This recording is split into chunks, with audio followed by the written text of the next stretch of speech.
from Tampa Bay streaming news leader. Sponsored by the Pink Plumber. This is ABC Action News. Cloudy and dry today, but it's going to feel nice. Greg D will have your full forecast coming up. Good morning, I'm James Tully, and here are your ABC Action News headlines. A former Wesley Chapel school resource officer has been fired months after his gun went off in a school cafeteria. Now, none of the students at Waitman Middle School were hurt. The Pasco Sheriff's Office says there was nothing wrong with Deputy Jonathan Cross's weapon.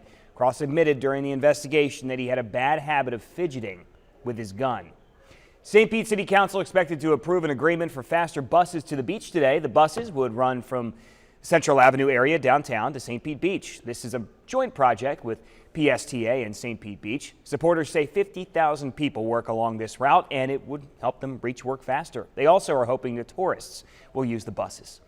Today, we expect to learn a lot more about what kind of services the Cross Bay Ferry will offer when it makes a comeback November 1st. Leaders in Tampa and St. Pete voted to bring the ferry back after a pilot program ended. The ferry's website says there will be seasonal service through April, and they will work toward a permanent plan that could give commuters some more options. We also expect to learn soon whether a Sarasota County Schools chief will keep his job after being accused of misconduct. An outside firm hired by the district is done with its investigation. An assistant came forward with allegations of sexual harassment against Jeff Maltzby. The school says the findings will be made public later this month. The company behind Fresh Kitchen now hiring for their newest restaurant, Lovechild, expected to open later this month at the site of the Old Lodge on South Howard. It'll be a Mexican-Cuban fusion restaurant. They need waiters, bartenders, cooks, and more.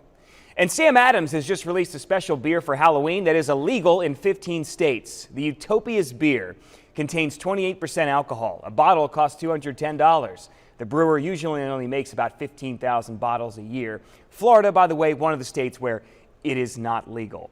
If you're traveling, be careful if you want to try it, Greg.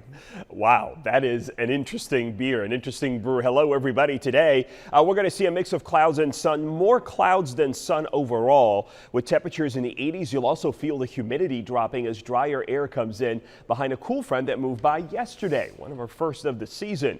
We'll see that drier air last into tonight, but some changes for tomorrow. Get your latest forecast in the ABC Action News app.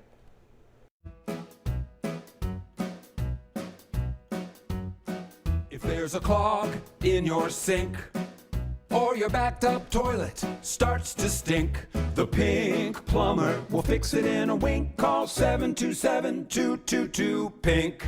We are the plumbers in pink. If your water's leaking, there's no time to think. Google Pink Plumber and click the link or call 727-222-PINK.